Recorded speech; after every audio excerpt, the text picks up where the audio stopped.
cripto con un esquema muy gráfico en donde para este caso particular de análisis que tenía 5 etapas en la segmentación, nosotros íbamos a poder cumplimentar con las instrucciones que ingresan por la izquierda en la primera etapa, en la etapa F de fetch, y con los sucesivos ciclos de reloj íbamos a ir portando la información de etapa a etapa a través de registros de segmentación, que acá los tenemos en manera vertical de color verde, que son los elementos que van a permitir que se pueda ejecutar simultáneamente distintas instrucciones o distintas etapas de distintas instrucciones en forma simultánea, tratando de utilizar el hardware de la mejor manera posible. El resultado de esta idea de la segmentación lo que nos permitía es definir que el funcionamiento de esta máquina pasaba a generar una instrucción terminada por ciclo de reloj. Y la manera más fácil de venderla era que esta máquina hace, entre comillas, una instrucción por ciclo. Simplemente así se vende. Claro, pero hay que ser consciente de que esto es, primero, la instrucción no se hace. Termina una instrucción en cada ciclo de reloj de la CPU que se produzca. Eso es el famoso CPI. Por instrucción igual a 1 de estas máquinas que tienen segmentación de cauce. Ahora bien, esta estructura nos permitiría, como mostramos en el gráfico inferior, que distintas instrucciones vayan recorriendo cada una las que les corresponden, siguiendo la secuencia de la frecuencia del reloj de la CPU, y tendríamos hasta 5 instrucciones, justamente a la mitad del gráfico, tendríamos 5 instrucciones en el cauce, pero cada instrucción en distinta etapa de resolución de la misma. Ahora bien, esto es un ideal y nosotros adelantamos al final de la clase, de la última clase que hicimos, que se pueden producir atascos en el cauce, o se llaman stalls. Estos atascos son situaciones que impiden que la siguiente instrucción que quiere trabajar en alguna etapa del cauce no se pueda realizar en el ciclo de reloj que le correspondería. Es decir, no puedo pasar de la etapa a la D, o de la D a la X, o de la X a la M, o de la M a la W. No puedo hacer ese pasaje porque hay algún inconveniente. Esos inconvenientes los podíamos dividir en 3 grandes grupos: los problemas estructurales, los problemas de dependencia de datos y los problemas de dependencia de control. Los problemas o la situación estructural se produce porque hay conflictos con el uso de los recursos. Los problemas por dependencia de datos surgen porque hay 2 instrucciones dentro de nuestra secuencia de instrucciones en el programa que se comunican por un dato en común. Y la dependencia de control surge porque va a haber una instrucción que va a depender de cómo se ejecute otra instrucción, una previa, y entonces la ejecución no necesariamente va a ser estrictamente secuencial o de la instrucción siguiente, como decía von Neumann o como prevé von Neumann en esta arquitectura. Entonces, lo que vimos, que que la aparición de estas situaciones lo que nos generaban eran paradas de cauce, es decir, la única manera de solventar estos inconvenientes era parando el cauce hasta que se resuelva la situación, y a consecuencia de esto nosotros veíamos que las estructuras, dos ciclos de parada, la tendencia de control, 3 ciclos de parada, es decir, según el tipo de conflicto, era la cantidad de ciclos de reloj que se iban a perder sin avanzar en el cauce. Bueno, ¿qué es lo que sucedía? De resolver estos inconvenientes de esta manera, lo que va a pasar es que el rendimiento teórico va a disminuir y ya no vamos a poder decir que el CPI es igual a 1, sino que el CPI, la cantidad de ciclos que nos va a llevar a completar una instrucción, va a ser mayor que 1. Es decir, podemos llegar a tener 1,2, 1,5, etcétera, etcétera. Depende de cómo sea o los tipos de inconvenientes que nos provee, que tengamos, cuánto va a disminuir el rendimiento teórico.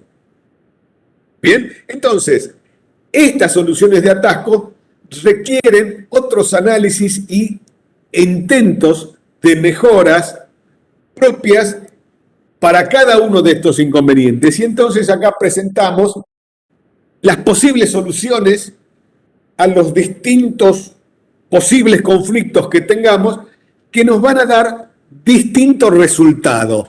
Entonces, estas soluciones que vamos a proponer y vamos a ver, no necesariamente son soluciones completas, es decir, que no se pueda producir el problema que estamos trabajando. Entonces, eso es interesante también, poder definir y ver cuáles van a ser los problemas. ¿Qué es lo que vamos a tener? Para los riesgos estructurales, las soluciones posibles son simples, pero van a ser varias soluciones encadenadas, que si las tomamos a todas juntas y implementamos todas estas posibles soluciones, los riesgos estructurales van a dejar de aparecer. ¿Sí? Y uno podría decir que es una solución completa, pero tienen que estar todas estas cosas juntas. ¿Cuáles son las acciones que tenemos que tomar? Bueno, replicar, segmentar o realizar turnos para el acceso a las unidades que están en conflicto, a esos recursos del hardware que nos provocan el conflicto. Bien, entonces, hablamos de replicar. El replicar es hacer copias. Y el tema es cuántas copias. Bueno, vamos a tener que agregar o duplicar más recursos de hardware.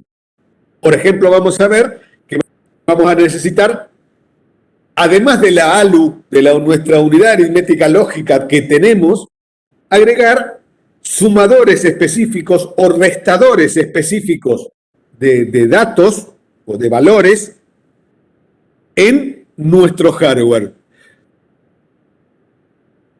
No necesitamos a lo mejor duplicar toda la ALU, porque lo que necesitamos son operaciones específicas, como la de la suma o la de la resta, o quizás necesitamos una función lógica como una AND. Pero bueno, son cosas que haría la ALU, o que podría realizar la ALU, pero que no nos va a convenir por esto de que queremos usar la ALU para muchas cosas y a lo mejor necesitamos tener un sumador o un restador extra para poder trabajar en simultáneo mientras la ALU hace otra operación de suma, resta o lógica. ¿Correcto? Entonces, eso va a ser una pequeña ayuda. Lo otro que podemos hacer es separar las instrucciones y los datos en memorias diferentes, ubicadas en distinto lugar, para que se puedan acceder en forma simultánea. Muy bien, esto nos llevaría a romper la estructura de von Neumann que prevé que la memoria principal sea una memoria única donde están las instrucciones y los datos. ¿Bien? Entonces, cuidado.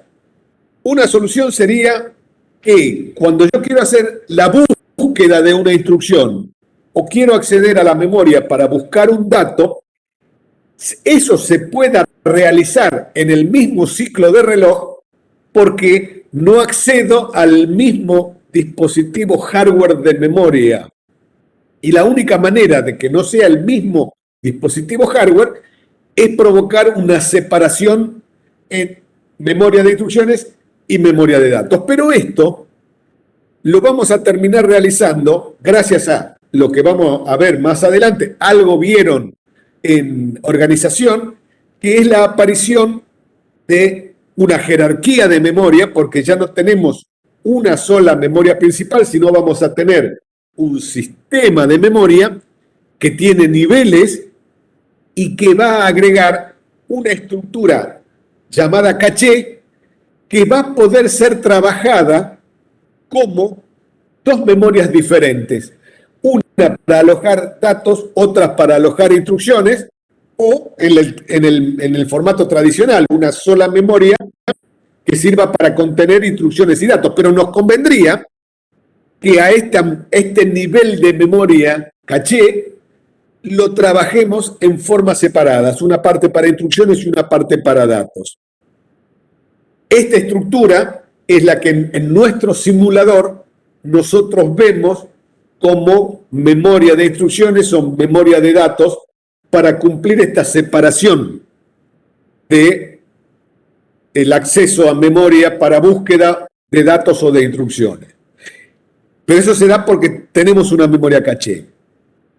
La otra que podemos hacer, y que ya lo conté en la clase pasada, en la última clase en realidad, es que cuando yo quiera acceder al banco de registros, en la etapa del write back, ese acceso al banco de registros se haga en tiempos diferentes dentro de un mismo ciclo de reloj. Y para ello se generó una estructura donde sobre el acceso al banco de registros, en la primera mitad del ciclo de reloj se realizan escrituras sobre ese banco de registros.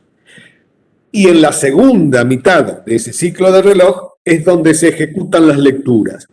Y esto de turnar el acceso al banco de registros según la operación a realizar nos va a permitir que yo escriba un dato al comienzo del ciclo de reloj y ese mismo dato pueda ser leído en la segunda mitad del ciclo de reloj, provocando cambios dentro de un tiempo de ciclo de reloj.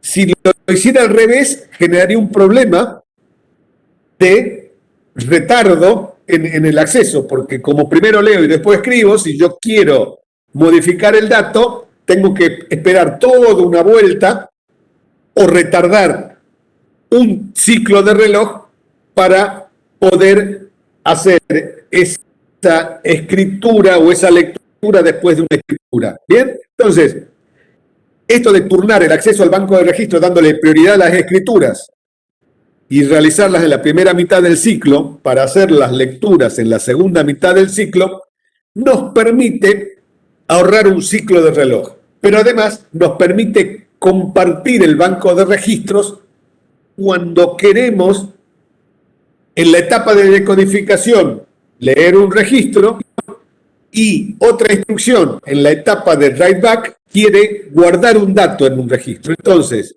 yo voy a poder compartir un determinado registro en un mismo ciclo de reloj. Pero tengo que aplicar todas estas soluciones juntas para que los riesgos estructurales de conflicto por uso de recursos nos provoquen una parada del cauce. Entonces, esa solución puede ser completa. Pero Otros riesgos que son los riesgos de datos o por dependencia de datos, de los 3 casos que nosotros analizamos, vimos que los que nos podían pasar en nuestro cauce simple, este cauce que habíamos visto de 5 etapas sencillas, solo nos importaban en este comienzo los llamados riesgos de dependencia verdadera o RAW, Read After Write, o de lectura después de una escritura. Bien, que es el tipo de riesgo más habitual y que nunca lo habíamos tenido en cuenta, pero es lo que cuando empezamos a escribir para esta máquina secuencia de instrucciones es lo que primero nos aparece. Entonces, en estos riesgos RAW tenemos que determinar cómo y cuándo aparecen estos riesgos en una secuencia de instrucciones que queremos ejecutar en la máquina. Para eso, nosotros tenemos que o agregar un hardware que nos permita detectar los riesgos, una unidad de detección de riesgos, dicho rápidamente, y utilizar un compilador de un lenguaje de alto nivel al lenguaje de máquina que sea más complejo para que sea capaz de, en el proceso de transformación o de traducción entre alto nivel y lenguaje de máquina, evitar que se produzcan estas dependencias a partir del uso de un mismo dato en 2 instrucciones diferentes.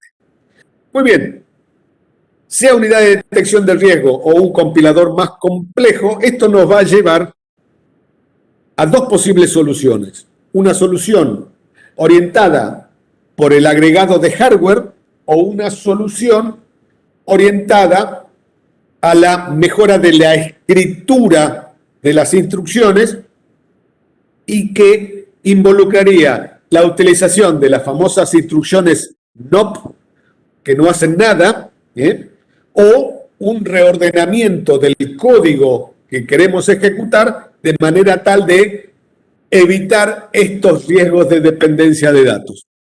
Bien, la solución hardware, que no depende obviamente de los programadores, sino del que fabrica la solución, la CPU, se denomina forwarding, y lo que hace, se denomina forwarding porque lo que hace es aumentar o adelantar los operandos. Entonces, esta técnica que tiene distintos nombres según quién la traduzca o cómo la traduzca, que se llama forwarding en origen inglés, nosotros lo podemos llamar adelantamiento, y hay algunos libros que lo mencionan como un cortocircuito.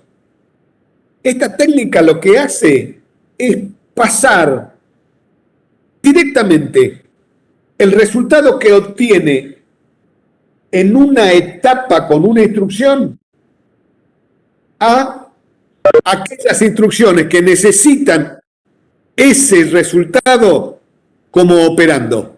Lo hacen directamente, sin tener que esperar que a ese dato generado durante la concreción de un cauce llegue al final del cauce.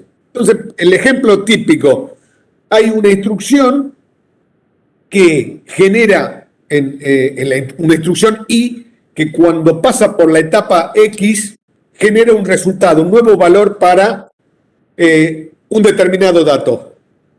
Pero ese dato es usado por la instrucción siguiente, es decir, la instrucción I más 1. Bueno, yo si lo quiero utilizar por la instrucción I más 1, tengo que esperar que el dato que genero en la etapa X sub I se almacene en la memoria en el siguiente ciclo de reloj, o sea reescrito o escrito en el banco de registro 2 ciclos de reloj después. Bueno, lo que vamos a hacer con este forwarding es que el resultado que obtengo en la etapa X, como una vez que lo obtuve, no va a modificarse, sino simplemente lo que tengo que hacer es guardarlo en un lugar adecuado con el valor que ya tiene, pero no hay modificación del valor.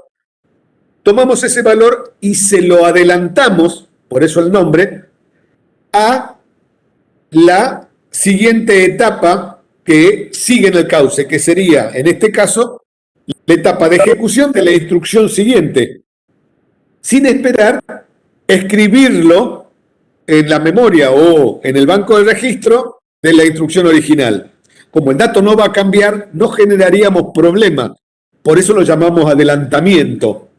Bien, esto sería fácil de implementar si nos ponemos y empezamos a analizar todos los posibles adelantamientos que podrían llegar a utilizarse y estos adelantamientos que pueden hacerse, comunicarlos a los registros de segmentación para que en el siguiente ciclo del reloj esos valores adelantados efectivamente sean utilizados por la instrucción que los requería. Bien, entonces, esta es una instrucción muy fácil de implementar y lo más complejo es hacer el análisis de qué instrucciones son las que tienen conflicto de tipo RAW o podrían tener conflicto de tipo RAW. Bueno, acá en esta transparencia, sacada del libro de Beltrán y Guzmán, se muestran 8 pares de instrucciones que interactúan a través de un dato. Pero de estas 8, en solo 3 casos se retrasa el cauce cuando no usamos este adelantamiento.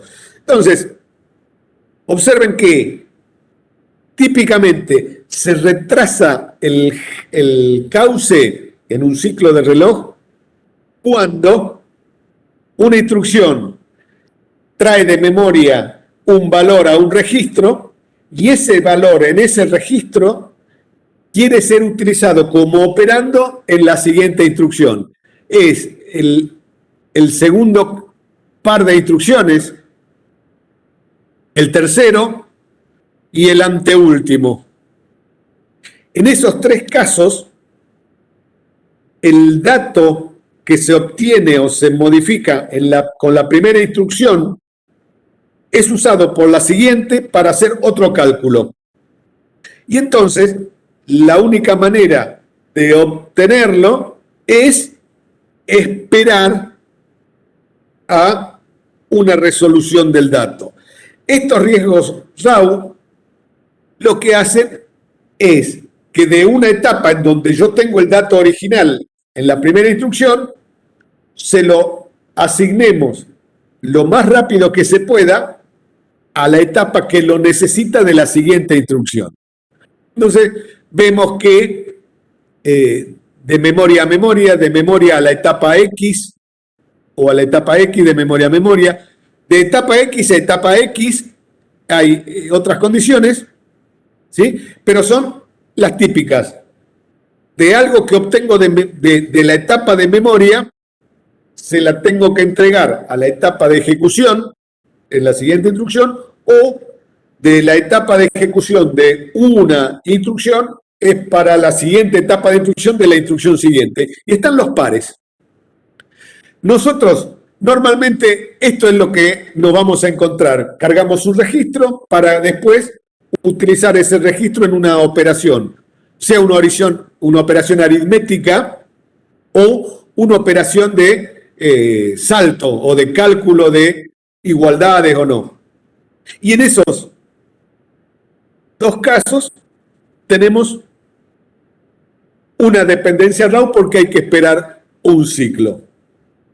Si yo, para estos casos, los llego a adelantar, tendría una disminución de los riesgos RAW a la mínima expresión. Y en la mayoría de los casos que se ven acá no hay riesgo y no necesitaríamos del adelantamiento porque surgirían solos o el adelantamiento ayudaría. Y entonces el hardware que tendríamos con la ruta de datos vería un agregado en la parte inferior que lo que hace es tomar información de los registros de segmentación de etapas posteriores o de etapas anteriores y comunicarlas a unos multiplexores o decididores de qué información pasa efectivamente, que en vez de tener 2 entradas van a tener 3 entradas. Estas entradas que se agregan van a ser entradas generadas o entradas provocadas por este adelantamiento, que se utilizarán cuando sean necesarias y determinadas por esta unidad de detección de riesgos que tenemos que agregar en el hardware.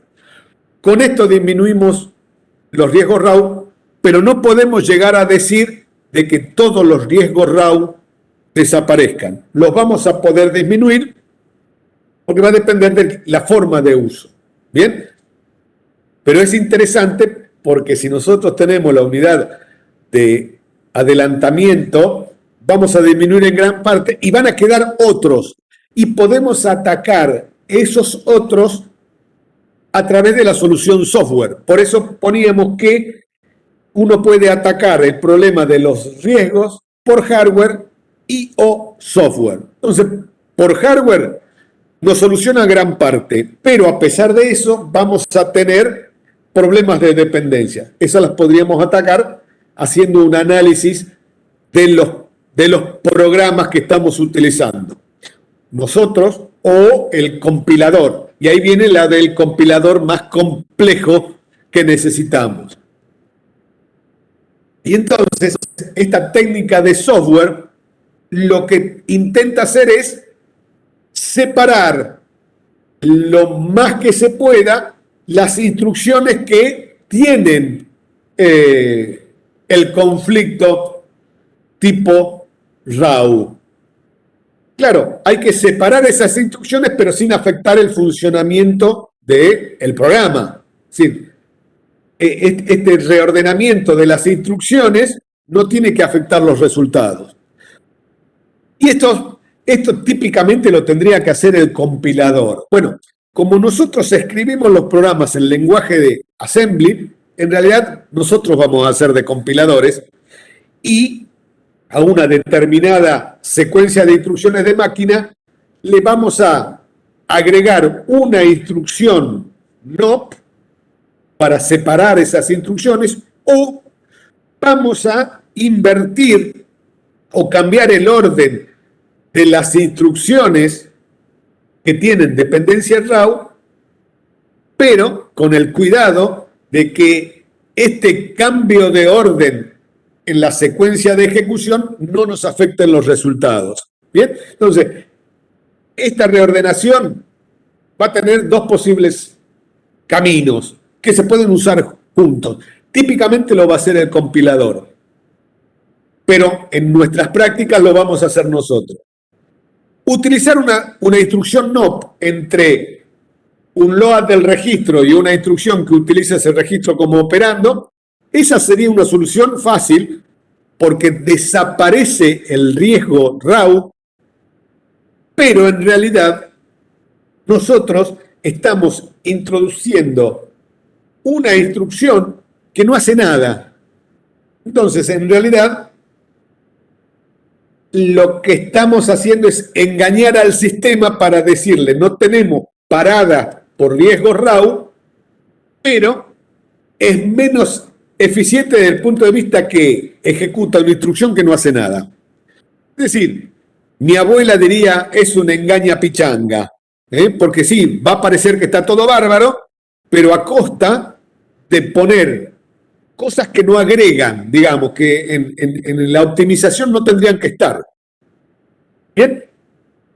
Pero de otra manera, siendo más positivistas, lo que vamos a hacer o lo que va a resultar al agregar una instrucción no es lo que se llama un retardo. Vamos a hacer que entre instrucción e instrucción que tienen un dato en común, haya un tiempo muerto, un retardo, donde no pasa nada, solamente pasa el tiempo. Y para nosotros pasar el tiempo es pasar un ciclo de reloj. Y poner una instrucción de NOP es hacer que la máquina ejecute en cada ciclo de reloj algo que no hace nada. Y a eso lo llamamos retardo, producto de la instrucción NOP. Pero bien, ¿cómo podemos ver esto de la reordenación? Bueno, un ejemplo para que lo analicen, para que lo vean, son 9 instrucciones, 9 instrucciones a la izquierda y son 9 instrucciones a la derecha. Muy bien, a la izquierda todas tienen algún tipo de dependencia de datos, a la derecha no hay riesgos RAW y las dependencias de datos WOW y WAR no nos afectan, así que no tendríamos problema. ¿Y qué es lo que fue lo que pudimos hacer o lo que se ve que se puede hacer? Es que en realidad la tercera instrucción a la izquierda, que es el add, tiene dos operandos, el R2 y el R3, que se buscan de memoria y se ponen en los registros, R2 y R3 respectivamente. Entonces, en el momento de cumplir con la tercera instrucción, seguramente el registro R3 no fue guardado en memoria y el R2 quizás tampoco. Pero con este reordenamiento, lo que vamos a hacer es darle tiempo a que esos registros se carguen. ¿Y cómo puedo hacer eso? Bueno, bajando o poniendo alguna instrucción en el medio. Después del load R3, poner otra instrucción que no requiera R2 y R3. Y resulta que la única instrucción que a continuación nos serviría es la load sobre el registro R10.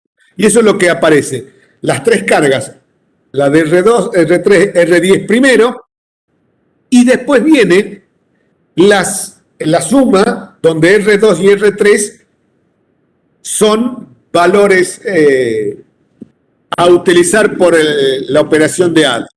Claro, tenemos el adelantamiento por hardware, de manera tal que el ciclo de uso o la introducción de esta nueva instrucción en el medio hace que pase un ciclo de reloj y que permite que el registro, el adelantamiento de registro de operando haga que los datos estén y entonces el add va a tener en la etapa de decodificación los datos para utilizar. En particular en la etapa X, en este caso, para utilizar en la suma. Bien, bueno, caso similar va a pasar con el subtracto. La operación de subtract, que venía debajo de la suma, tenía también dependencia RAW. ¿Qué es lo que vamos a hacer? Es tratar de poner algo en el medio que no tenga que ver ni con R2, R3, R6 y tampoco R7. Y esa es la instrucción OR que vamos a poner entre la suma y la resta, bien digo. ¿Bien? Bueno, con esas modificaciones logramos que desaparezcan en forma real las paradas por los riesgos. Los riesgos siguen existiendo, ¿sí? Porque la instrucción add sigue usando R2 y R3, pero están lo suficientemente separadas como para que en ejecución no se vean afectados y no se produzca la pérdida de un ciclo de reloj. Bien, bueno, entonces, mezclando las dos cosas, podemos llegar a optimizar el funcionamiento de un cauce y que desaparezcan estos riesgos RAW. Y nos quedarían los riesgos de control. Y acá empezamos con la mala noticia desde el principio. Los riesgos de control no tienen solución. Vamos a tener una penalización por salto, por el hecho de utilizar instrucciones de control. ¿Por qué? Porque la máquina original estaba pensado para ejecutar en forma secuencial una instrucción tras otra. Cuando nosotros ponemos una instrucción de salto, lo que hacemos es tener la probabilidad de que la instrucción siguiente no sea la que se ejecute, sino que sea otra, que no viene a continuación. ¿Ah? Y eso tiene una penalización, y se llama penalización por salto. Lo que tenemos que lograr es que esta penalización sea la menor posible, y después vemos si podemos utilizarla con algún otro criterio, pero la penalización va a existir. Bien, entonces, nosotros para modificar la secuencia de las instrucciones tenemos dos caminos, que son las instrucciones de salto de tipo incondicional o las de tipo condicional. Esas instrucciones de salto nos generan la necesidad de conocer la dirección a dónde vamos a ir a parar con el salto. Pero esa instrucción normalmente viene como operando de la instrucción y podría ser rápidamente obtenida, pero nos puede llevar 2 o 3 ciclos de reloj hasta que determinemos efectivamente cuál es la dirección a donde tenemos que realizar la próxima búsqueda de instrucción. El agravante es que el registro, el tipo de instrucción condicional, sí o sí, requiere que hagamos un cálculo previo a tomar la decisión del salto o no el salto. Y esto nos obliga a tener por lo menos 3 ciclos de reloj de penalización o de espera hasta la definición de si tenemos que saltar o no. Y eso lo habíamos puesto de manifiesto en las transparencias de la clase pasada. Entonces, la única manera que nos va a quedar es tratar de disminuir la cantidad de paradas, de ciclos de parada de nuestro cauce a lo mínimo indispensable, que sería un solo ciclo. Este parar a un solo ciclo requiere mover cosas del hardware, hacer una remodificación de nuestra segmentación de cauce. ¿Y qué es?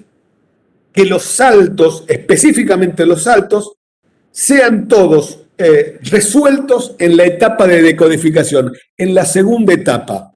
Con lo cual, al final de la segunda etapa, o la etapa de decodificación en este caso, podríamos ir a buscar la siguiente instrucción, la que corresponda.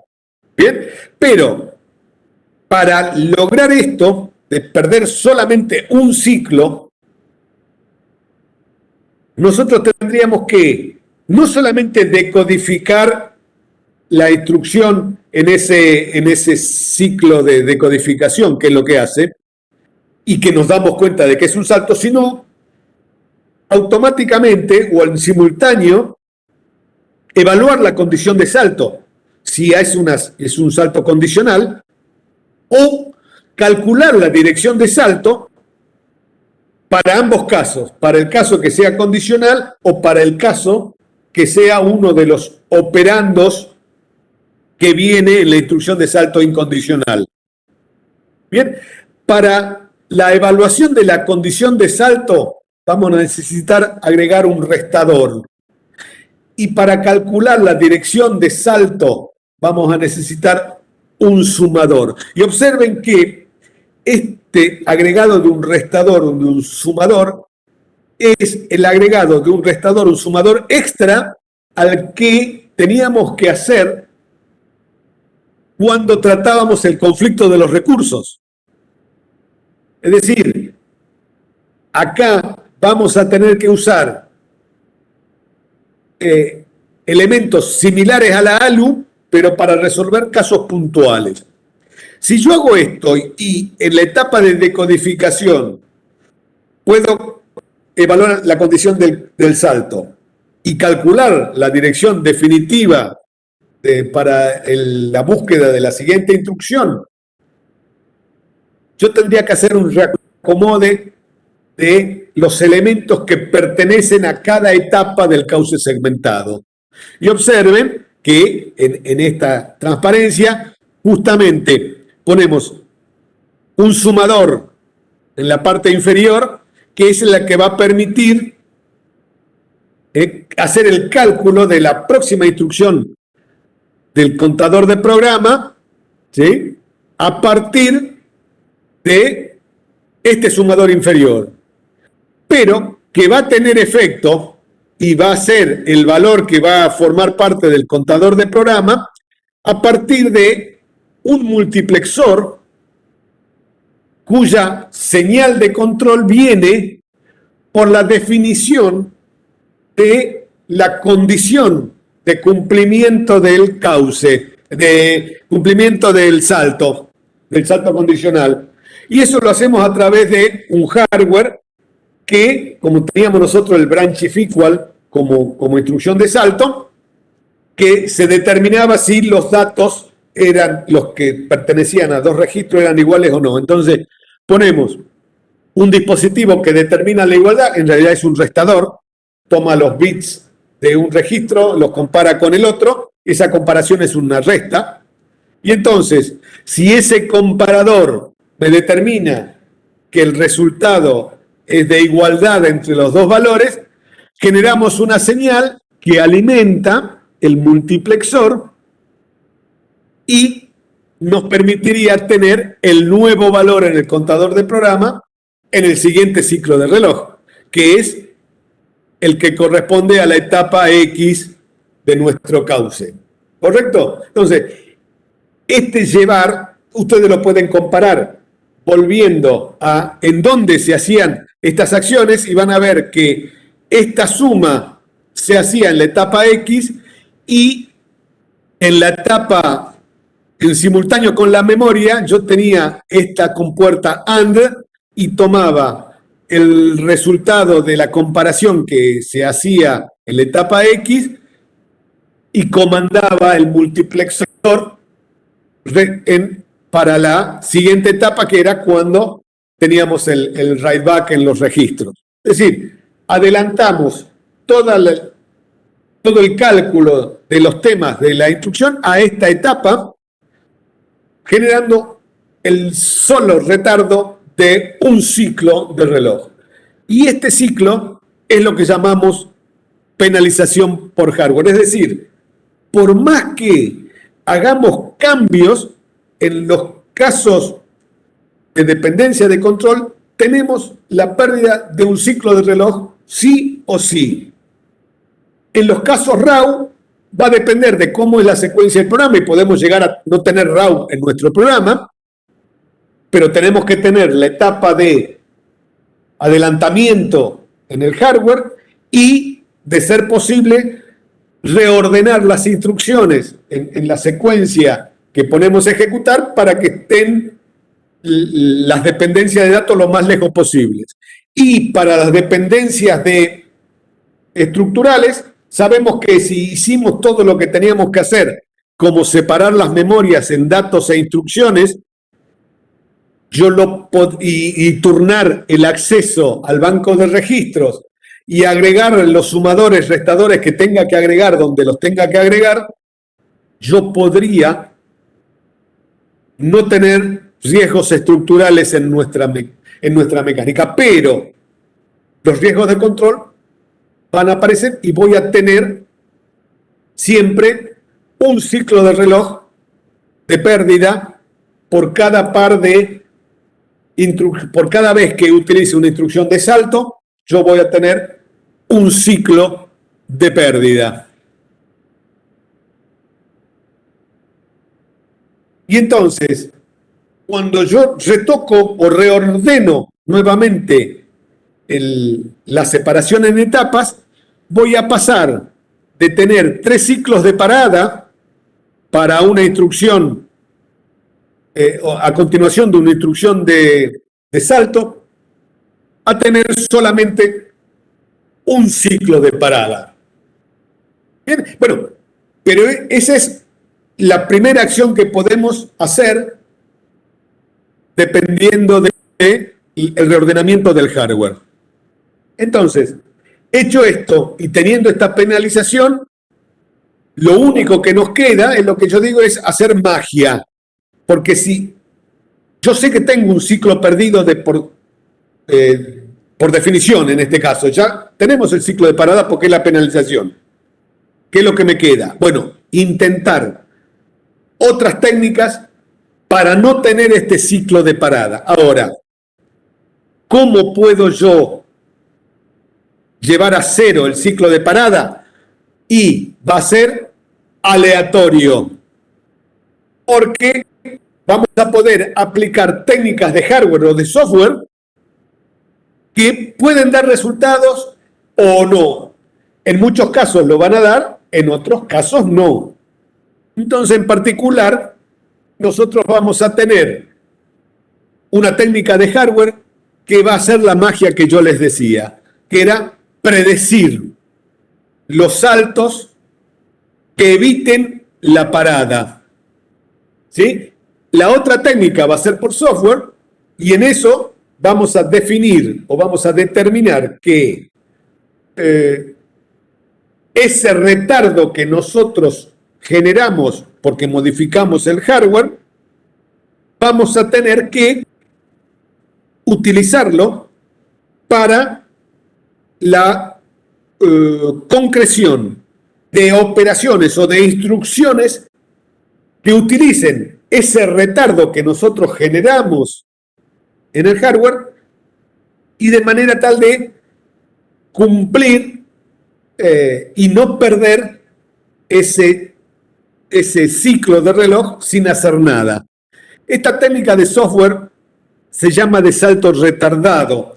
¿Por qué? Porque nosotros sabemos que si esperamos un ciclo de reloj después de la instrucción de salto, nosotros ya tenemos todo resuelto para cumplir con el salto. Entonces, lo que vamos a hacer es modificar el hardware, la unidad de control en particular, para que después de cada instrucción de salto, el salto se efectúe un ciclo de reloj después. Por eso se llama salto retardado. Ahora, el ciclo de reloj sigue existiendo y entonces nos van a quedar 2 alternativas.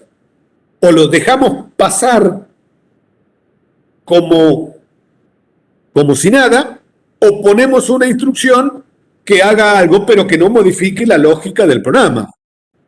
Entonces, en realidad, lo que vamos a hacer es, después de una instrucción de salto, el compilador, o nosotros, en el caso de programar el lenguaje de máquina, vamos a poner una instrucción que se pueda ejecutar y que no interfiera con el resultado del salto de la instrucción de salto. ¿Sí? Entonces, en realidad, hay algunos libros que a la técnica del salto retardado lo llaman técnica de relleno de la ranura de retardo. Es más, no es para los que tienen problema para decir la letra R, pero claro, generamos un hueco, una burbuja, que está de moda la palabra esa, entre la instrucción de salto y la resolución del salto. Y en esa burbuja nos vemos obligados a poner algo que se pueda ejecutar. Lo ideal sería poner una instrucción útil que esté en el programa. Ahora vemos después de dónde podemos sacar esa instrucción. Y si no encontramos una instrucción útil, no nos queda otra que poner una instrucción de NOP, de vuelta. Bien, esto era más o menos lo que hablábamos de reordenamiento de instrucciones para los riesgos RAW. Bueno, acá el reordenamiento o el agregado de instrucciones es para utilizar una burbuja que generamos nosotros mismos cuando armamos el hardware. Y esto se llama relleno de ranura de retardo o del slot del retardo. ¿Bien? Entonces, normalmente esto lo podemos hacer nosotros, lo tendría que hacer el compilador, y entonces, como ven, el tratamiento de todas estas paradas requerirían que el compilador de un lenguaje de alto nivel a la de procesadores con cauce segmentado tiene que ser más complejo para tratar de que la mejora teórica que obtendríamos en estos procesadores sea lo más cercana a la realidad teórica que planteamos, pero siempre vamos a tener problemas. Entonces veamos estas técnicas que predicen los saltos y que evitarían la parada. Si predecimos bien, esto es magia. Y entonces en la predicción de saltos vamos a tener dos tipos de técnicas. Técnicas estáticas que predicen de una manera y esa predicción es siempre la misma. Por eso se llama estática. Después vamos a ver a continuación que hay otras técnicas que son dinámicas y que la predicción va a cambiar en virtud de cómo vino cambiando la predicción en sí misma.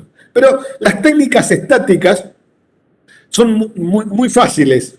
Yo tengo, después de una instrucción de salto condicional, que es la única que me dejaría estrictamente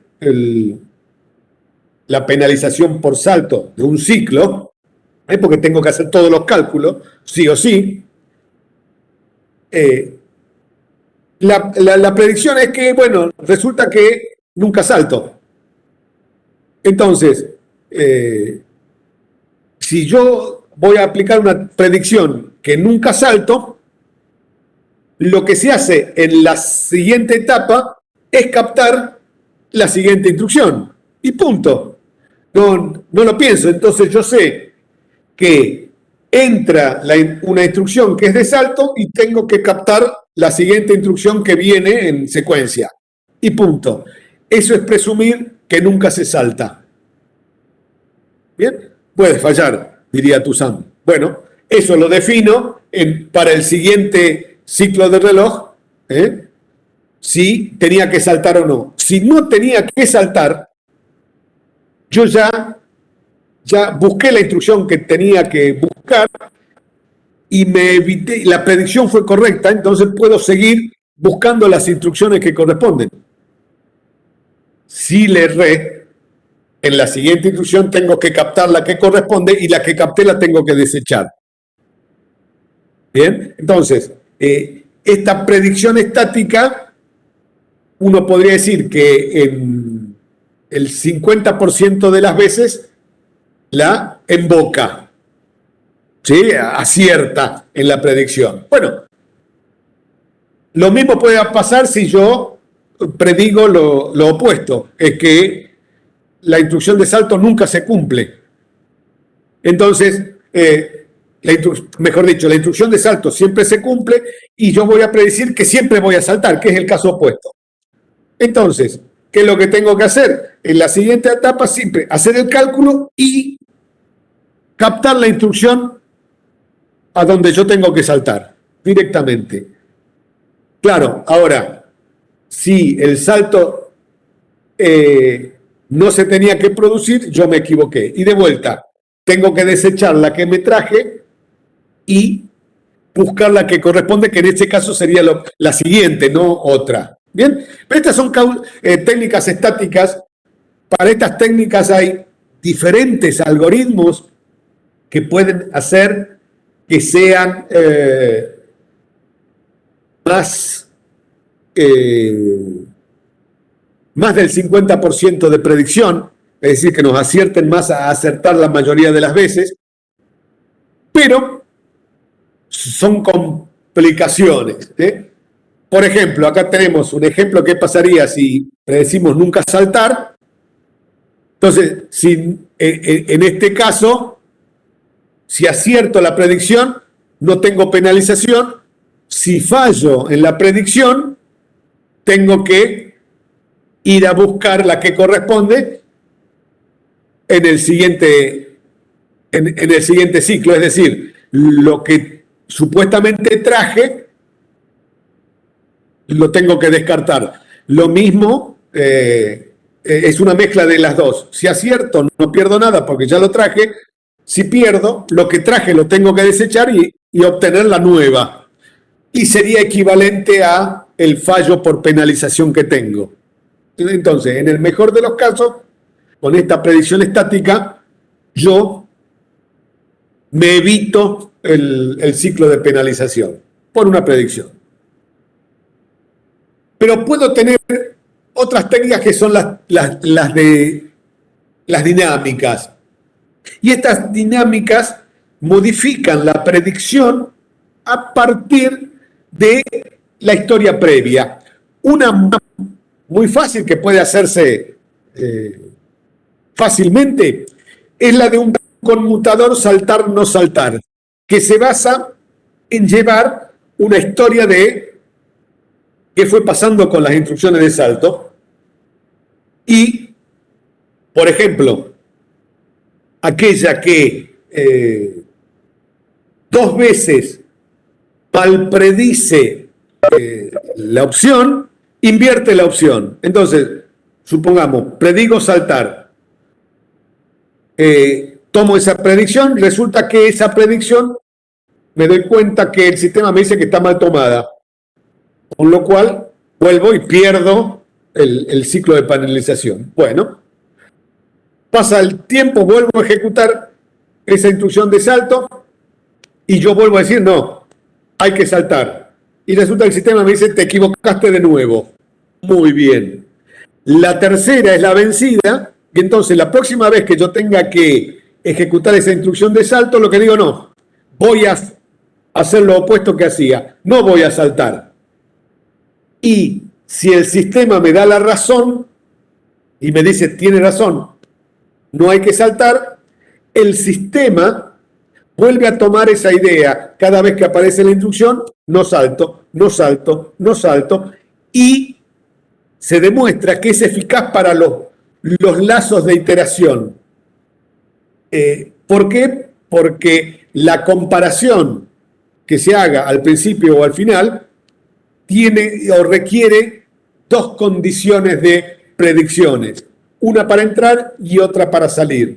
Entonces, en los bucles muy repetitivos o que dan muchas vueltas sobre sí mismo, a la tercera engancha con el bucle y deja de hacer malas predicciones y empieza a predecir bien.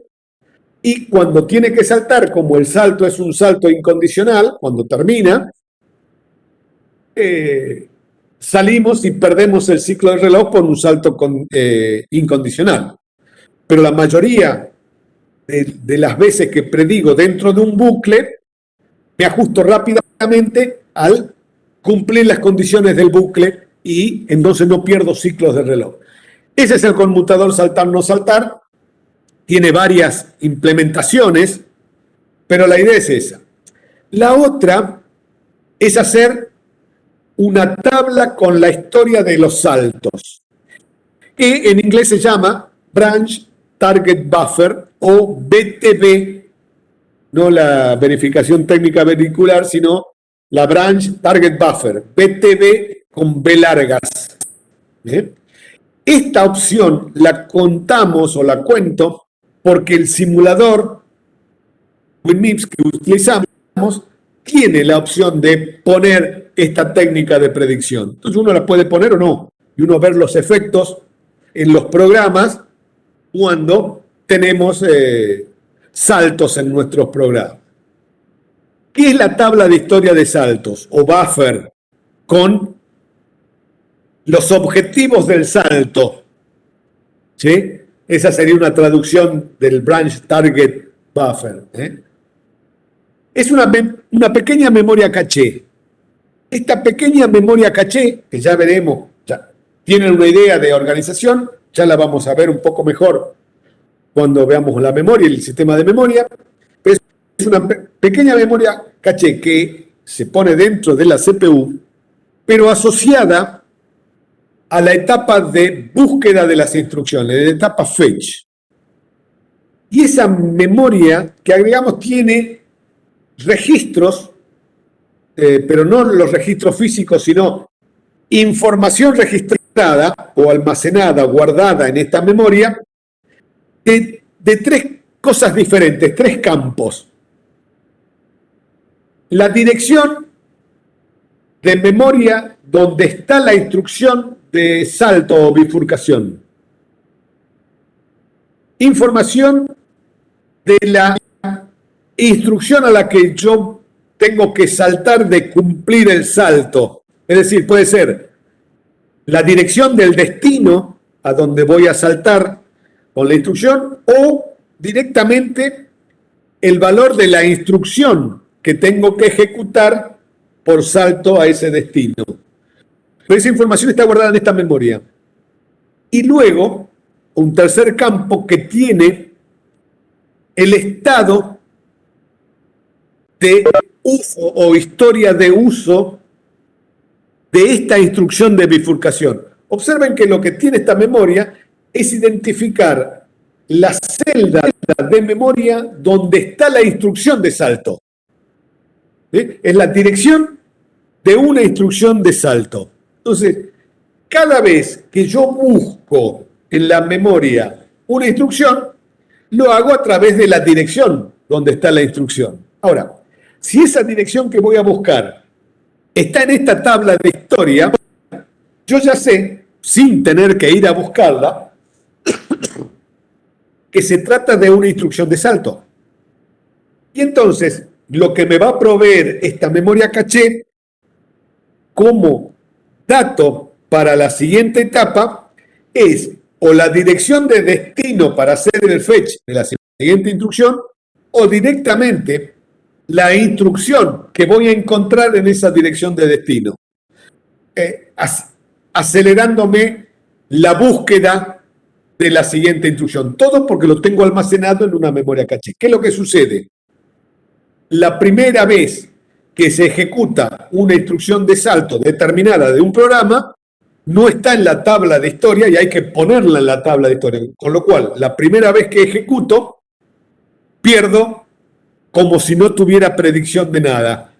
Es decir, tengo la penalización por salto.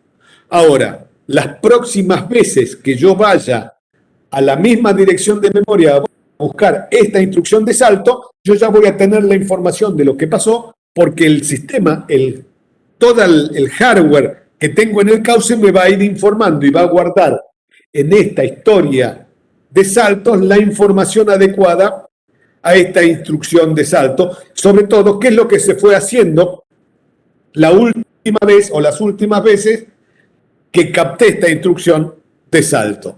Y esa sería la predicción más interesante porque ya sabemos lo que tenemos que hacer cada vez que vamos a ejecutar una determinada instrucción que está, repito, lo importante es que está en una determinada dirección de memoria. ¿Por qué? Nosotros, en lo que contamos, tenemos un procesador que tiene solamente el branch if equal. Es decir, siempre vamos a encontrar instrucciones de salto que son branch if equal. Esos branch if equal yo los escribo y quedarán guardados en la memoria de instrucciones en distintas celdas, en distintas direcciones. Es decir, la instrucción de salto es una comparación por igualdad, pero va a estar ubicada en distintos lugares de la memoria y lo que voy a detectar es justamente en qué dirección es la instrucción determinada. Y yo voy a tener todos branch if equal, pero discriminados por posición dentro del programa. Muy bien, y va a ser una memoria. Si uno quiere estudiar cómo puede ser el diagrama de flujo para el predictor saltar-no saltar, bueno, acá tenemos una variante de que se lee la instrucción, se predice una de las dos, predigo saltar, no saltar, la que quieran, y se ejecuta de esa manera. Y recibe como información si el salto se produjo o no se produjo. Entonces, si el salto se produjo, es decir, yo dije que no se va a saltar, pero terminé saltando, lo que voy a hacer es, cuando vuelva a cumplir con la instrucción de salto, repito la operación, no voy a saltar. Y entonces después espero la respuesta de si mi predicción funcionó o no funcionó. Si no funcionó, es decir, el salto se tomó y yo había dicho que no se tome, lo que hace este algoritmo es me lleva a cambiar la condición de predicción para la próxima vez. Entonces, cuando vengo a ejecutar la instrucción la siguiente vez, ahora predigo que salto. Y si el salto se produce, como predije que se va a saltar, me voy a quedar prediciendo en forma adecuada y evitándome la penalización por el salto, haciendo toda la predicción correcta y no teniendo penalización por saltos. Si me equivoco, porque puede fallar, lo que voy a hacer es, voy a repetir la predicción y si me equivoco una segunda vez, la cambio. Si no, quedaré con esta predicción para la próxima instrucción de salto que venga. Y por eso voy cambiando la predicción en forma dinámica a medida que vayan apareciendo las instrucciones de salto. La tabla de historia de salto es una memoria caché donde tenemos la dirección de la instrucción de salto, la dirección de destino del salto, si tengo que saltar, o acá en este campo puede estar directamente el código de operación. Acá en realidad está pensada para poner la dirección y unos bits de estado que me reflejan qué es lo que fue pasando. Y observen que si yo quiero ir a memoria y la dirección de memoria es alguna de las direcciones que está en la tabla, la memoria caché me devuelve un dato que es la dirección donde yo tendría que ir. Entonces, esto va precaptando las instrucciones y adelantándose a la ejecución de instrucciones con salto. Si hubiera algún problema, porque se tomó mal, la etapa de ejecución actualiza cuando yerro en las instrucciones o cuando el salto no existe, y entonces, si el salto no está en la tabla, lo agrego o hago actualizaciones de los estados si fue un salto que existió o no. Y sigo accediendo. Pero esto está asociado con la etapa de búsqueda de una nueva instrucción o nueva dirección secuencial. Entonces, hay una nueva, se cambia a una nueva o se modifica lo que teníamos. Y esto es nuestra tabla de historia de saltos o BTB. Muy bien, ¿cómo sería? Eso eran técnicas de hardware. Tenemos la técnica de software que era el salto retardado. Y acá en la aclaración. Si tenemos la BTB, no podemos usar salto retardado. Y al revés, obviamente. ¿Bien? Entonces, ¿por qué? Porque son implementaciones que va a hacer el hardware. Y en el caso del salto retardado, la unidad de control siempre va a esperar un ciclo de reloj antes de cumplimentar el salto. Es decir, va a generar lo que se llama una ranura de salto o delay slot, que es el término que se utiliza en inglés para identificar este salto retardado o ranura de retardo. Esa sería la traducción del retardo de ¿qué? Del salto. Entonces, Esto es equivalente a la penalización o parada que teníamos con una instrucción de salto. Entonces, en este compilador vamos a tener instrucciones útiles que no dependan de lo que resuelve el salto, ¿sí? Y si no pongo instrucciones no, ¿qué es lo que podemos hacer nosotros también? O ponemos, haciendo de compiladores, una secuencia de instrucciones, ¿sí? Y ponemos un NOP o una instrucción útil. ¿Qué es lo que sucede?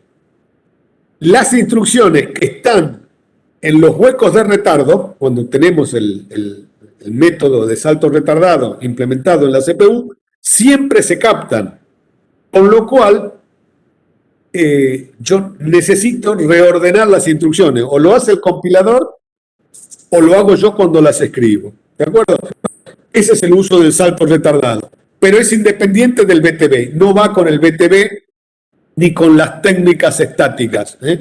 Es una técnica a utilizar. También está esta técnica para utilizar en el WinMIPS, ¿eh? Entonces uno va a probar cuando implementemos programas un poco más sofisticados las dos técnicas para ver cuál puede dar mejor resultado a analizar el funcionamiento de un programa en nuestra máquina. Las alternativas a un salto retardado. Observen que a la izquierda están las variantes del programa original, a la derecha las decisiones que se toman para hacer el uso de la ranura de salto. Observen que a la izquierda tenemos siempre una línea que dice ranura de un ciclo. Ahí ese ciclo se va a perder si no tuviéramos el salto retardado, pero nosotros sabemos que si reacomodo las instrucciones, esa ranura de un ciclo la puedo utilizar con una instrucción útil. Por ejemplo, en el primer caso, antes de la instrucción de salto hay una instrucción de suma que no tiene nada que ver con la instrucción de salto. ¿Bien? Entonces, después viene la instrucción de la ranura de un ciclo. Entonces, lo que terminamos haciendo es invirtiendo las instrucciones. Pongo la instrucción de salto y luego pongo la instrucción add que estaba antes. Pero como no tiene nada que ver con el salto, lo que estoy haciendo es llenando la ranura de un ciclo, sabiendo que esa instrucción se va a ejecutar de principio a fin, porque el salto se va a ejecutar a partir de la siguiente instrucción. Bien, es decir, va a seguir con la etiqueta o no, pero se va a cumplimentar a posteriori de esta instrucción de salto. Lo que puedo hacer es, si yo tengo un programa, como estamos en el medio, colocar después de la instrucción de salto, la primera instrucción de el lugar a donde voy a saltar. Bien, y esta se va a ejecutar. Si yo tuviera que saltar, cuando salto, voy a saltar a la segunda instrucción, porque la primera se está ejecutando. Si no tengo que saltar, esta instrucción va a ser la siguiente que yo tenía escrita. Y acá habría que tener cuidado de que esta primera instrucción del salto ejecutado no influya cuando el salto no se ejecuta. ¿Bien? Y lo mismo va a pasar cuando yo tomo una instrucción que está en el camino cuando no se salta. ¿Sí? Tengo la instrucción original y las instrucciones, como en este caso la AND y la subtract. Lo que yo hago es subirlas un lugar y siempre ejecutar el AND. Ahora, ¿qué es lo que sucede? Si me equivoco y el salto se tiene que saltar, voy a ir a saltar la etiqueta y esta instrucción no tendría que afectarme a los resultados que estoy teniendo, que estoy utilizando después de la etiqueta. Estas dos opciones son más complicadas de utilizar en el reordenamiento. Pero esas son las alternativas. Bien, bueno, ¿qué podemos hacer o qué otras cosas podemos hacer para estas soluciones de los riesgos de control? Hay varias soluciones de hardware, están descritas en el libro. Nosotros no tenemos opción porque nuestro simulador solamente nos da la BTV o el delay slot, pero otras soluciones que se podrían poner para tratar de mejorar la respuesta por hardware es hacer un predictor por código de operación, porque cuando uno escribe los programas, según el que escriba, uno tiene un cierto sesgo de programación que cuando lo explico digo, vieron que hay gente que a los vasos con algo, con un líquido, los ve siempre medio lleno o siempre medio vacío. Es decir, hay gente que, por más que la copa esté a la mitad, va a creer que le falta algo a alguna gente y otra es que le sobra algo. Eso no nos podemos discutir. Bueno, lo mismo va a pasar con la elección de las instrucciones que hacemos cuando vamos a saltar. ¿Por qué? Porque una decisión de instrucción por salto tiene una condición. Y yo puedo saltar por la condición opuesta o por la condición verdadera. Yo tengo dos opciones para realizar el salto. Y entonces, ahí aparecen que hay instrucciones que son más probables de utilizar que otras. Entonces apareció esta idea de predecir por el código de operación, ¿sí? Y con esto, según el que programe, se ha llegado a tener tasas de aciertos en la predicción de hasta el 75%. ¿Por qué? Porque el programador sabemos que siempre utiliza estas técnicas. Y ustedes si ven series o películas, alguna deben ver y aparece algún informático dando vuelta, o un hacker o alguno de esos que aparecen en todas las series que andan dando vuelta, siempre dice, esto lo programó tal, esto lo programó el otro. Y eso es justamente por este motivo. Cada uno tiene una manera de programar y es por eso que a veces en los parciales, cuando programamos, nosotros rechazamos los parciales por copia, porque las soluciones no pueden ser iguales. Cada uno programa diferente. Si tenemos los mismos problemas en las mismas soluciones, es porque se copiaron y alguien de los que presentó esa solución se copió de otro. Pero, obviamente, cuando detectamos esas soluciones, mueren los dos, el copiado y el copiador. ¿Bien? ¿Por qué? Porque la idea es que busquen su manera de programar y cada uno va a tener la distinta. Hago una aclaración por eso, porque nos pasa que en las programaciones por hardware se detectan las copias, y no tienen manera de refutarlo. Pero bueno, hay alguien que me estaba preguntando las notas de las evaluaciones parciales. Están puestas en ideas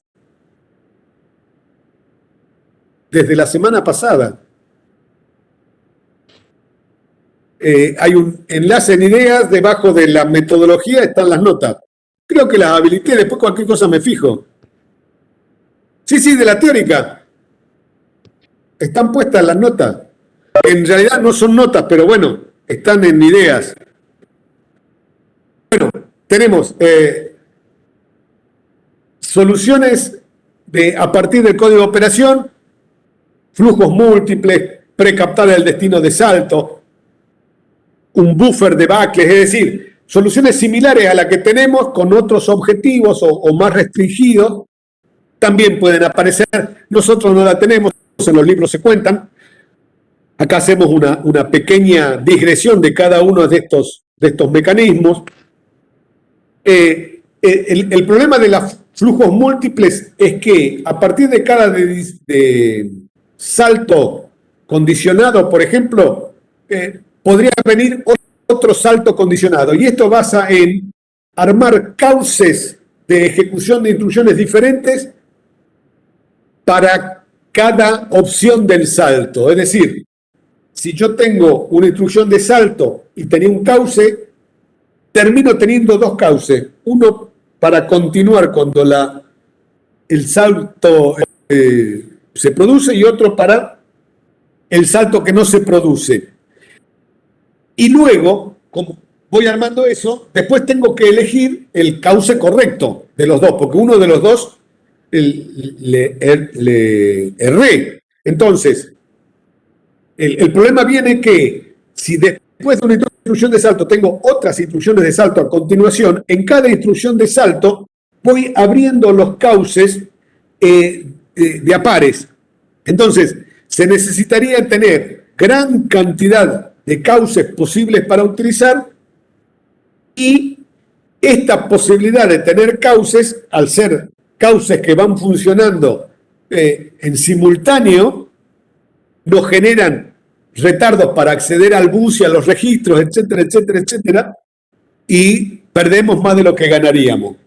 Pero fue una solución el de poner flujos múltiples y seguir la idea de, bueno, tengo un salto, supongamos que estamos implementando un if, si se cumple la condición, hago el then, si no se cumple, hago el else.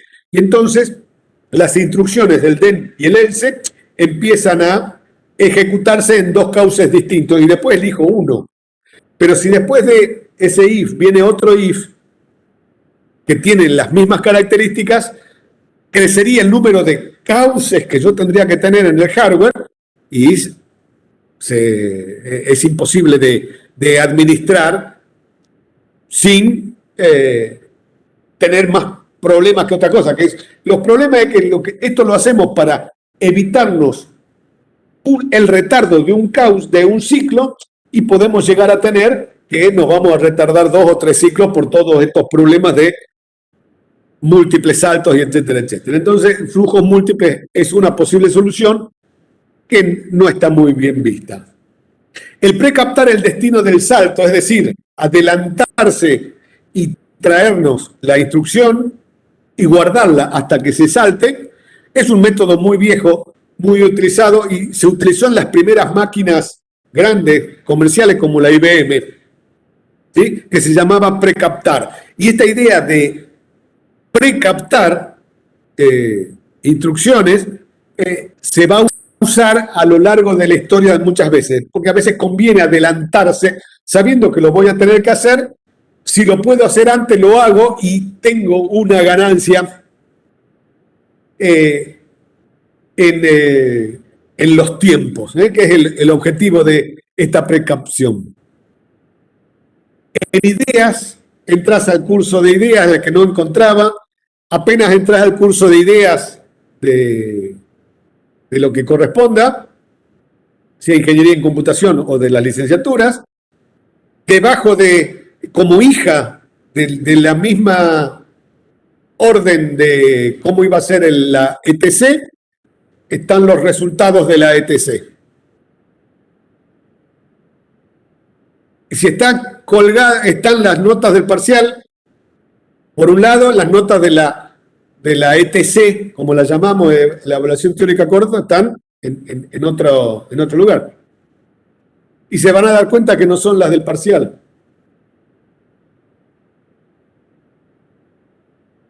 Gustavo, ¿de qué carrera sos?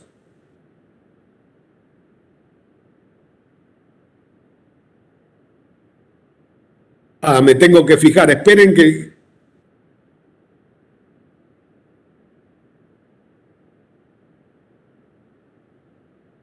Voy a detener y me voy a conectar. Espérenme un cachito. Y ya les digo.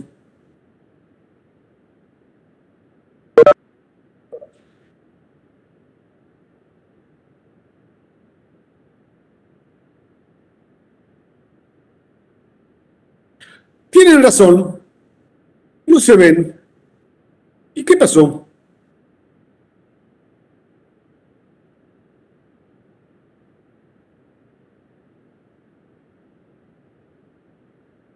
Tienen razón. Miren, si no me dicen, yo estaba convencido de que lo había puesto. Ahora la deben estar viendo.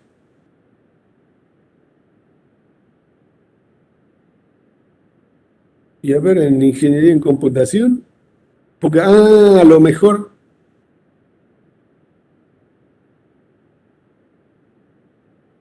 Ajá, bien. Bueno, ahí está.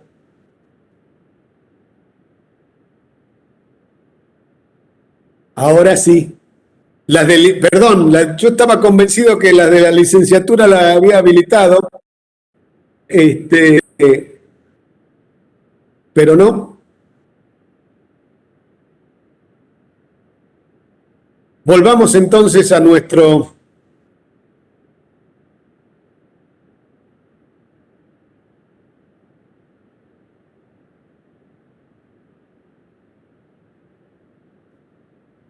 Sí, no, pero en serio, yo estaba convencido de que, sí, puse las de ingeniería en computación y como son muy parecidas, creí que la había puesto a ustedes me olvidé.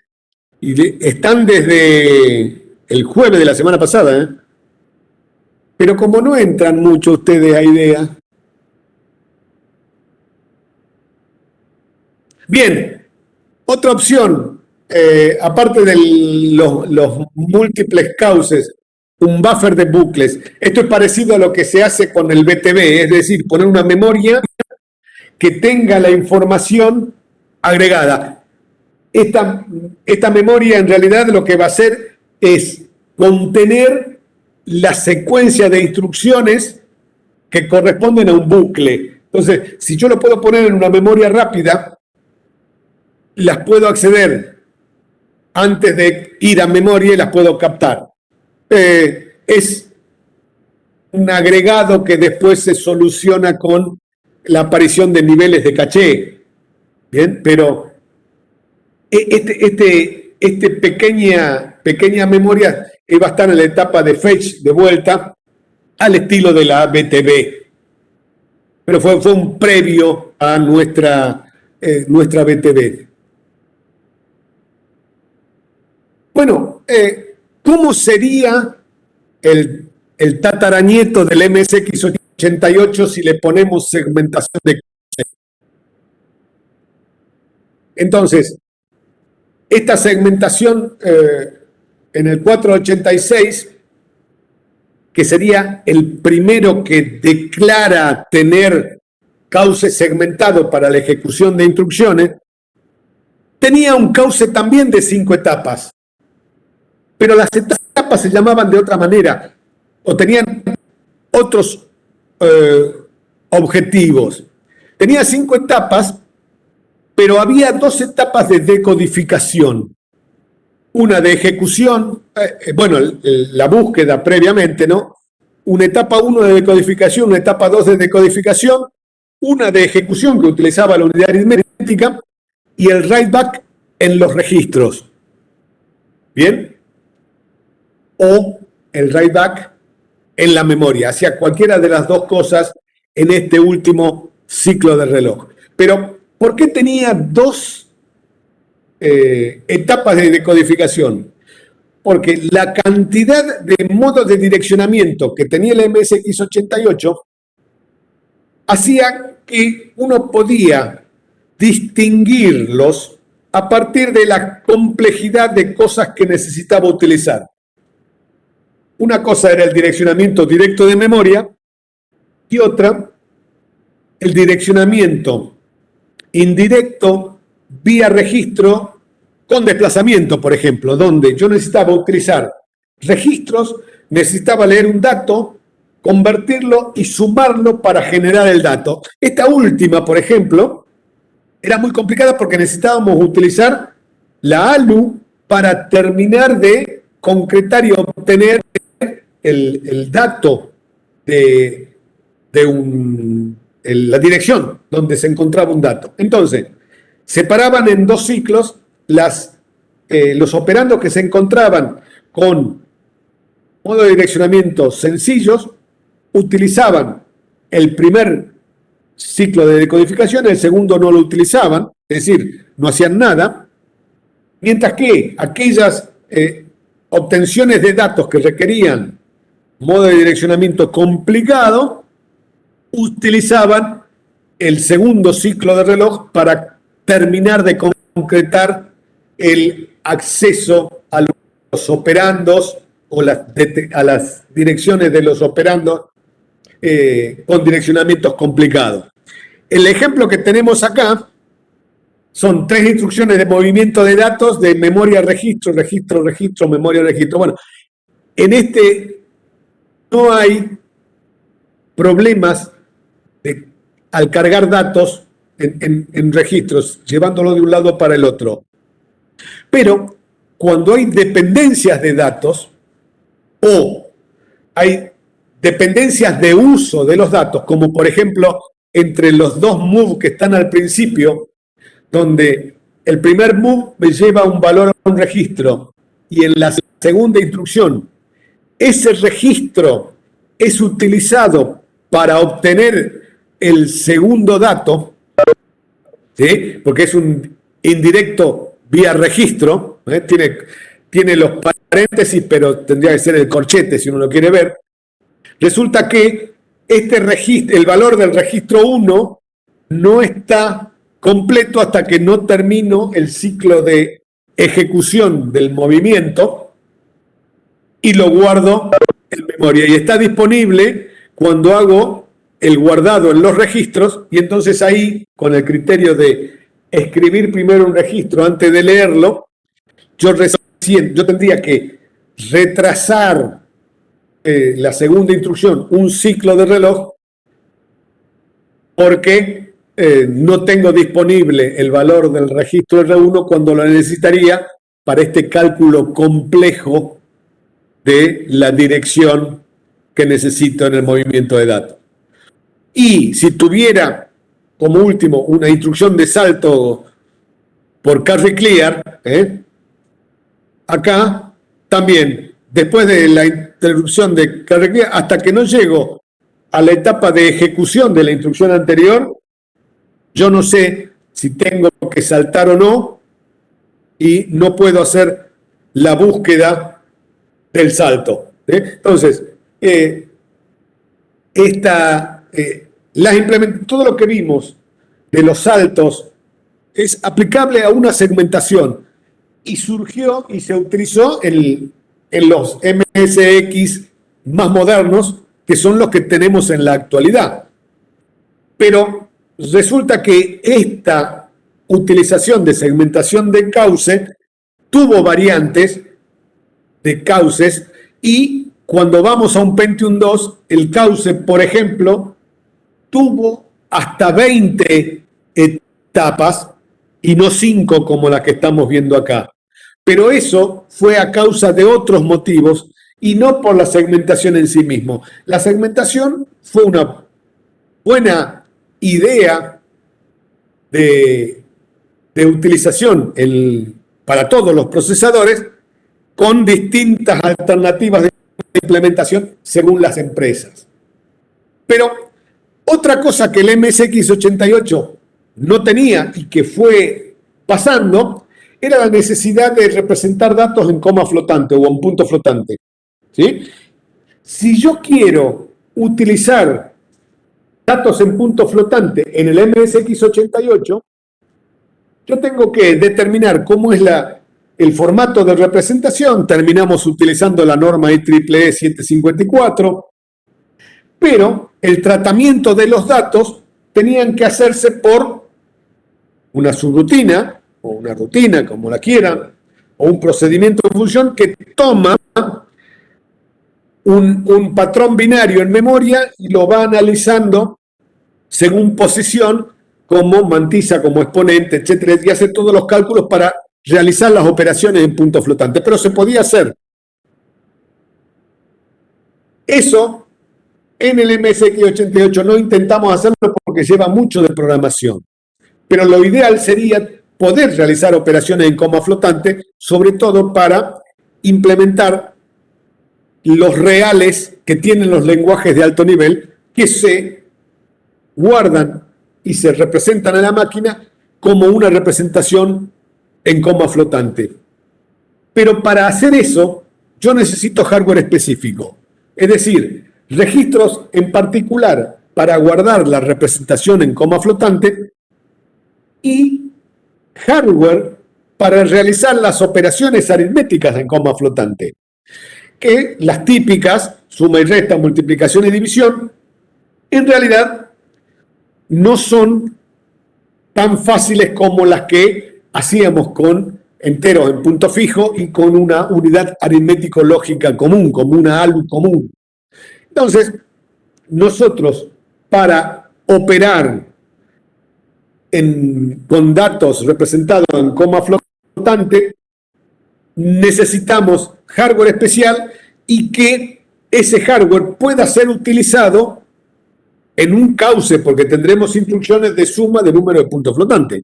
Bueno, ¿cómo serán las etapas del cauce? Bueno, resulta que a nuestro cauce original vamos a tener que implementar una etapa de ejecución, una etapa X, donde vamos a tener distintos hardware que cumple funciones para distintos operandos. Nuestra etapa X original va a ser la superior de este dibujo, que es la operación con los enteros o de punto fijo, como llamamos.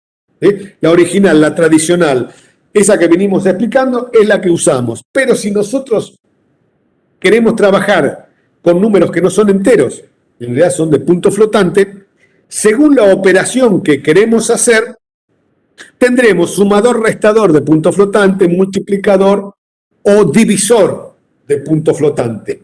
¿Y por qué los separamos? Porque la secuencia de acciones que tienen que realizarse para obtener un resultado de suma, de multiplicación o de división en punto flotante son muy distintas y requieren muchos más ciclos de reloj para poder implementarlos.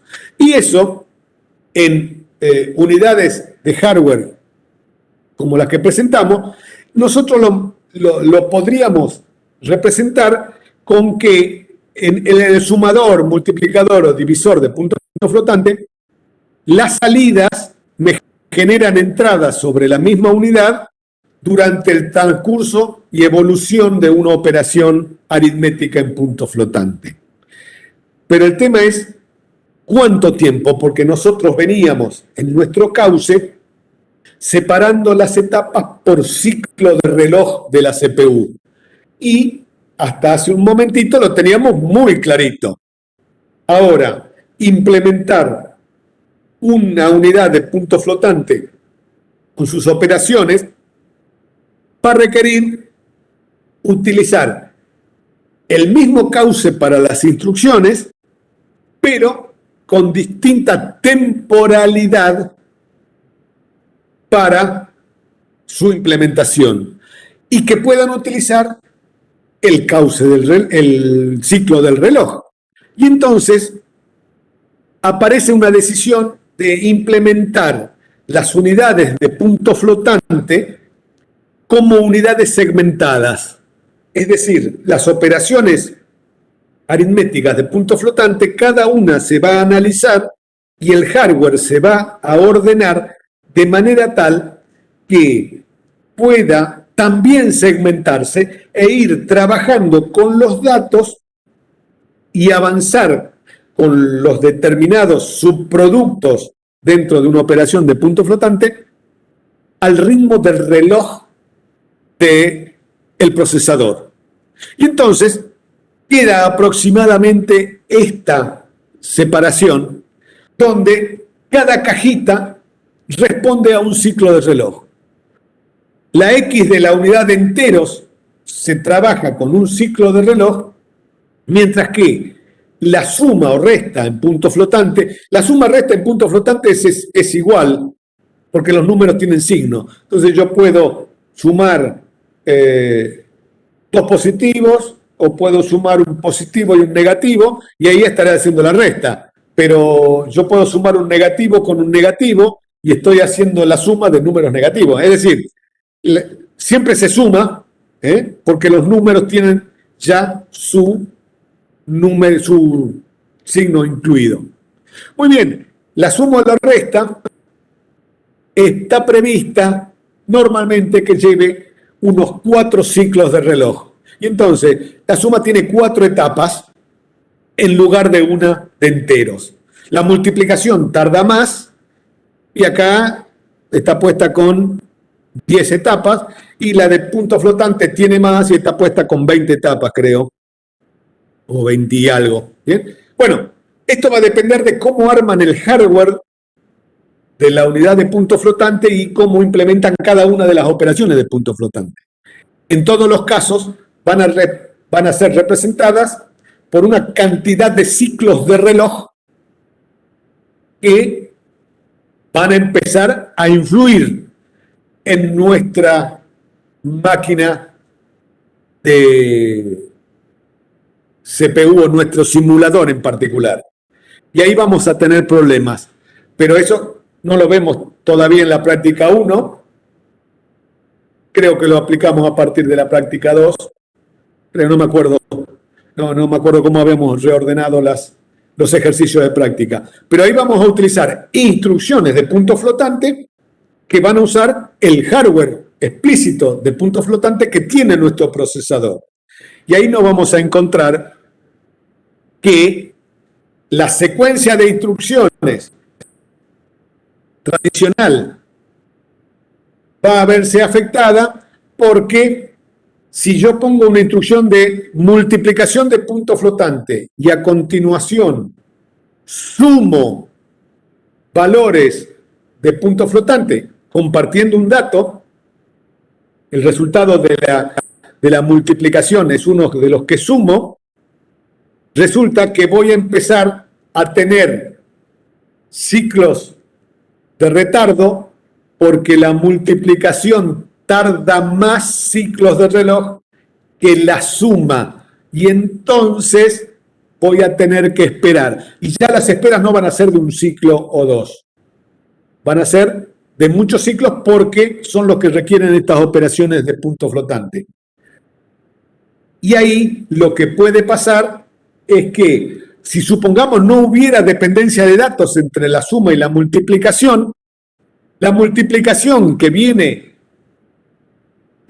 la suma viene después de una multiplicación en punto flotante, va a terminar antes que la multiplicación. Y entonces va a aparecer lo que nosotros decíamos que no había problema, es que de una instrucción se complete antes que otra lo haga, pero es que estaban en orden opuesto.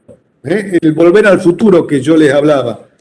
Una instrucción número 10 termina antes que la instrucción número 9. ¿Cómo puede ser eso? Por este motivo. ¿Bien? Entonces, ahí van a empezar a aparecer esos problemas cuando mezclamos utilización de instrucciones de punto flotante con instrucciones con enteros. En el simulador se va a poder ver y se va a poder trabajar, pero aquellos programas que trabajan con muchas operaciones en punto flotante, cuando empiezan a tener problemas por dependencia de datos, los problemas se hacen muy grandes. Pero bueno, contamos y tratamos de, acá en realidad estamos poniendo un nuevo tema que van a ser la aparición de dependencia de datos que nosotros no tratamos de modificarlo y que no vamos a tener mucha herramienta para modificarlo salvo la escritura de los programas. ¿Dónde podemos leer de las dependencias y todo lo demás? Capítulo 11 del libro de Stalin, capítulo 1 del libro de Beltrán, que el mismo que mencionamos en la clase pasada, cuando presentamos el cauce segmentado y la dependencia de datos. Bueno, terminamos con esta. Si alguno tiene preguntas sobre estos temas, que en realidad los separamos para que quede claro y dé tiempo a analizar. Esto tiene que ver con la clase anterior sobre el cauce segmentado y los problemas que nos trae. Esos problemas los podemos intentar solucionar de distintas maneras que nos dan distintas soluciones. ¿Bien? Pero para que caiga, porque a partir de la clase que viene vamos a entrar en el uso de procesadores que tienen segmentación de cauce, pero que no están estrictamente relacionados con el MSX88 y nos empezamos a acercar a los procesadores modernos y empezamos a hablar de los procesadores RISC. ¿Bien? Y que esto es fundamental. Cauce segmentado es motivación para hacer procesadores RISC. Bueno, yo detengo la simulación. Si tienen alguna pregunta, estoy a su disposición. Si no, nos vemos la clase que viene. Disculpe por no haber puesto las notas, pero ahí tienen todo. Yo estuve convencido. Miren que el fin de semana fue largo.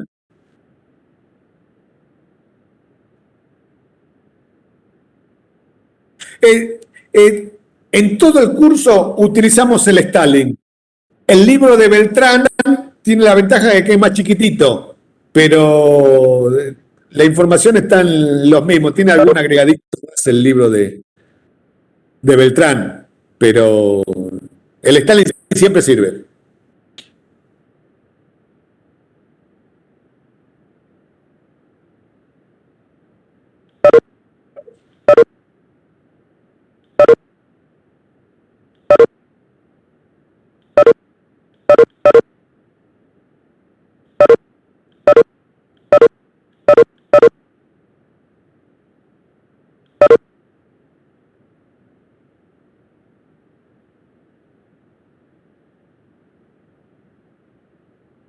Raúl, sí,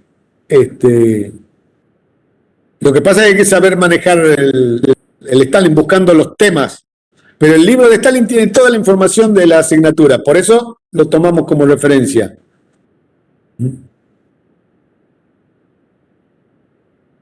Bueno, hasta luego los que van saludando. Sí, sí, sí.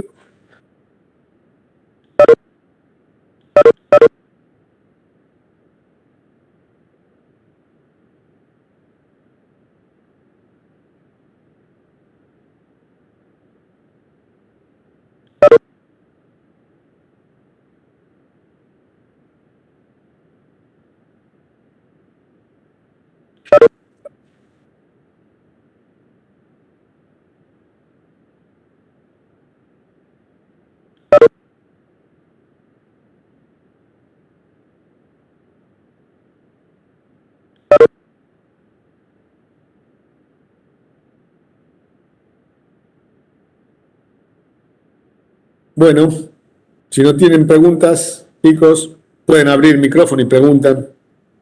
Si no, nos vemos la clase que viene.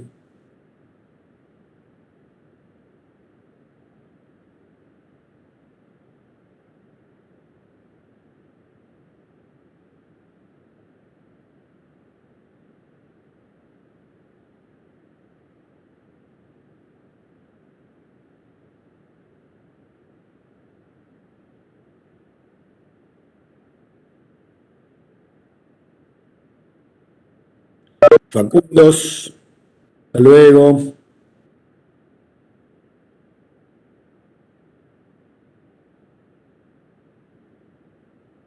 Sofía, Bernabé.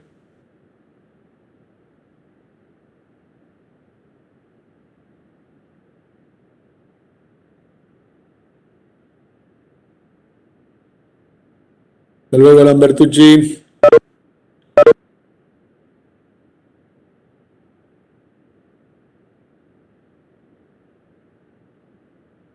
Bernabé, hasta luego.